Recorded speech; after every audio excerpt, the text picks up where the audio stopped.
Last week on Pokemon Cooked League, Gen 7 was knocked out of the playoff race despite Cherrim doing everything he can to keep the dream alive. While Bruno's hit program's Raikou coverage moves were able to get the full workout against the Heatran of Justice. Can Gen 7 successfully play spoiler and try to kick Bruno out of the playoff program? Welcome to the final match of the regular season. We have Gen 7 versus the Bruno's hit program. The stakes of this match? Literally nothing, actually. Because the previous matches, we know that Bruno's hit program is already guaranteed to be the 2 to 3 seed, and the second and third seed mean exactly the same thing. You just play the second seed plays the third seed, and the third seed would play the second seed, so that doesn't matter.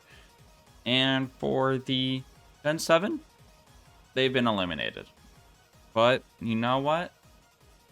Gen 7 wrote something very powerful. I'm not here to win. I'm here for you to lose.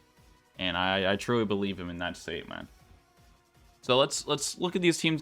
Let's look at Gen 7's team giving it one last ride here. What do I think is going to be good here? I think Lilligant's going to be good here.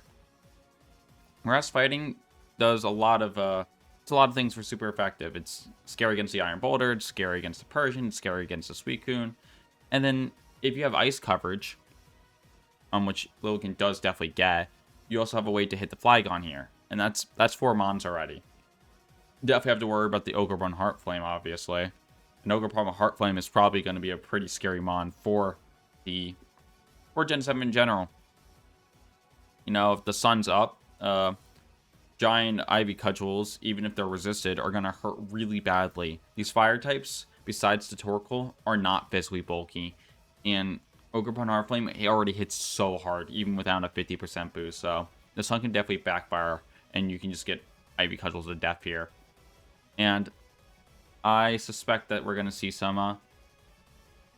Is there a reason why I don't think the Torkoal is going to be let out? I think it's going to be let out this time. On the other side, maybe something like Flygon. Flygon's just like a nice, like, bulky-ish Mon, like, to safely threaten the fire types that might be sent out here. I expect some sort of more bulky lead for the Bruno's hit program and the more offensive Mons staying in the back for later.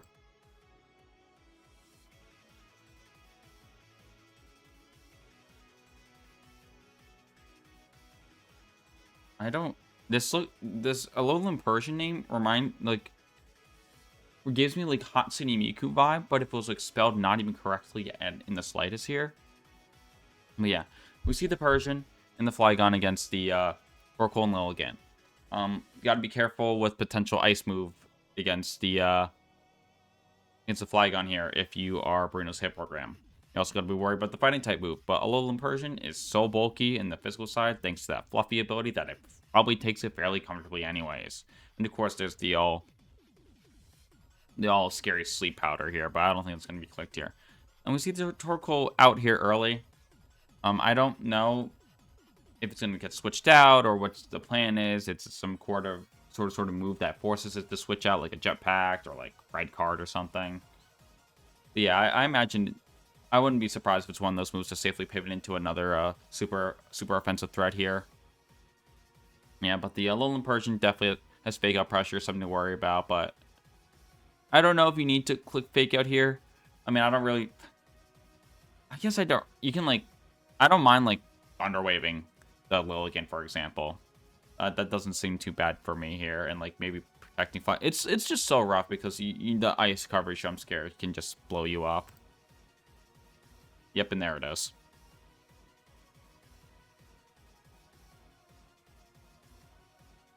We endeavored that was a pitiful endeavor. Probably expecting some sort of close combat going into the Alolan Persian here, but like we said earlier, Alolan Persian probably lives that fairly comfortably, and but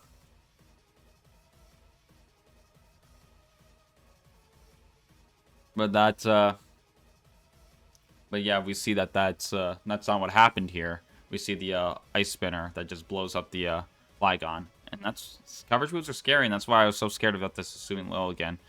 And now you're down 2 Mons. You've barely done any damage to Torkoal here. And your way of dealing with yeah,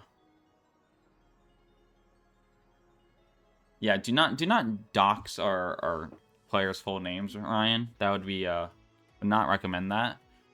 But yeah, now you have to worry about Solar Blade going into the Iron Boulder here. And then Torkoal can, like, you could stay in, they could click, like, Overheat or something. I expect it to get T-Bolt or something. But yeah, you can also even go for a read here, because, like, dude, how does this not, I just want to see what Quark Drive is. Quark Drive speed, not that that matters, because soon Logan's double speed right now. But, like, you can, like, go for a read and, like, double into the Raikou if you want. You're pretty far ahead, because I don't imagine this Raikou's being the one protecting here. But you're also pretty far ahead that where you might not even need to make a risk like that here. Like, maybe you just, like I said, click a Overheat or some other fire type that is an Eruption, get some good damage going. Set up for the other mons in the back later. That's not, yeah. That's going to do good damage, but not the best damage in the world. Oh, Weather Ball! That's a cute tech here. And yeah, we saw the After You Eruption. That did a decent amount to both mons. I don't know if it was better than just, like, clicking, like, Solar Blade and just, like... I don't know what this Torkoal item is. I'm not going to pretend I know my damage calcs on Torkoal on Raikou. But yeah, finally seen the After You. I haven't just been clicked once to see it using. Makes me think that this is, like... Maybe this doesn't have a fighting type move. Because you have to, after... Maybe you're missing, like, some sort of attack here. Because that's Ice Spinner After You. May want Protect, and then, like, maybe your last move is, like, CC. You might be missing an attack here that might be important, but not a bad trade at all. You know, you're faster. If you have a Grass-type move, you could choose to KO either one of these mons and try to guess correctly. What are you more scared of? I think the Iron Boulder is more scary here. The Talonflame does outspeed the Raikou here, so if you can KO the Iron Boulder and, like, you trade, then the Talonflame can clean up the Raikou, and then you're just up so many mons, and then it'll be like Suicune and Argopon Heartflame against the world here.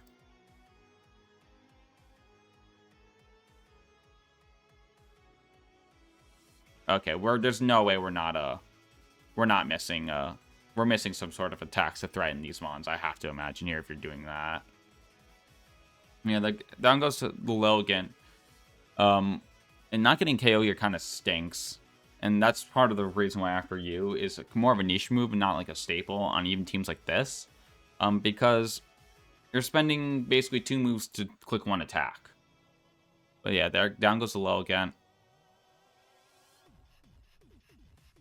We're going to send in the Talonflame next.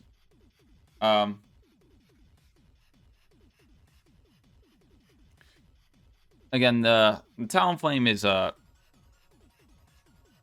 obviously threaten Raikou here with like an Overheat or Fire type move. But how are you dealing with this Iron Boulder now? You know, you can't protect, and Mighty Cleave just blows it up. And I don't... Freaking Galen's Tailwind doesn't help you in any aspect here. So, like, honestly, I don't see any... I think you just protect... if your Raikou has Protect, I don't see... I think protecting Raikou and clicking Mighty Cleave seems fairly safe here.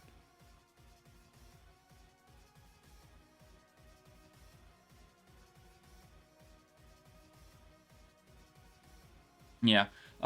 Deciding to go for the Tailwind here. Try to clean up the end game with Chi-Yu and Cherrim here. But unfortunately, you're running out of Sun turns. So if you like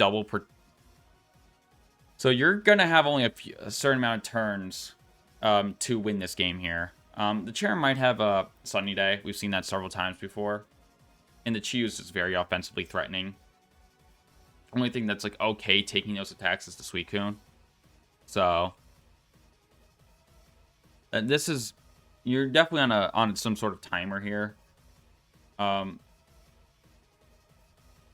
it's just like, what is the best way to deal if like you just keep on clicking attacks and you hope you KO them. It's like, what do you do if you are Bruno's hit program here? Dark Pulse obviously would KO the Iron Boulder, and then like Solar Blade or whatever attack this thing will click. It's definitely gonna blow up the Raikou here, and then it's Then it's a 2v3 then. And you don't have speed control for a couple turns here. So this is definitely scary here. And I don't know how you get through it. Truthfully, I don't. Maybe I don't know if you can, truthfully. Oh, this is helping hand Heat Wave. And that just KOs, yep. Sun is now gone, which is a big thing. I don't know if I don't know if he was just wanted to sack these and not to, because he definitely could have double protected last turn of Sun, but maybe that he thought that was actually not good for him, because I don't know actually, because if it's not next turn, maybe the Cherrim clicks Sunny Day, and the Sun turns reset. The Chiyu attacks, and then like you're behind, so like probably on. Maybe you just wanted the Ogre Pawn out now, when the turn that the Sun move gets clicked, so you can Ivy Cudgel this thing at the least, and then the Suicune can Scald, or start chipping down this Chiyu in some way. Maybe you thought just these two mons in the back were just more better at dealing it than it's that the mons in front were actually a liability here. Oh, that's a big Heat Wave miss. That's definitely going to KO.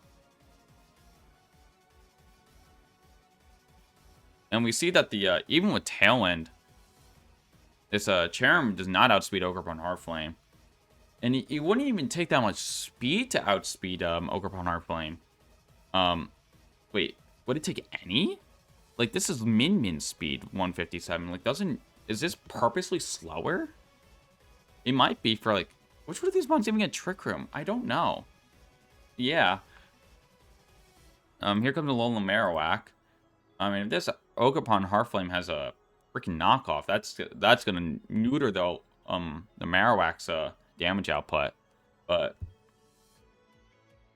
like, what's stopping like Ivy Cudgel, even though it's resisted, still KOs Chiyu, and then you click Scald and the Alolan Marowak. That threatens a 2-hit. And I don't think the Marowak can threaten Oko in either of these mons, even though Alolan Marowak hits really hard. Oh, we're just going to double protect the Tailwind turn. I forgot that there was still one more turn to Tailwind. Good call here. Yeah, now. Stomping Tantrum, that also works. And that Scald is just going to do way too much here. And that, I think you die to Recoil here. Yep, you do. So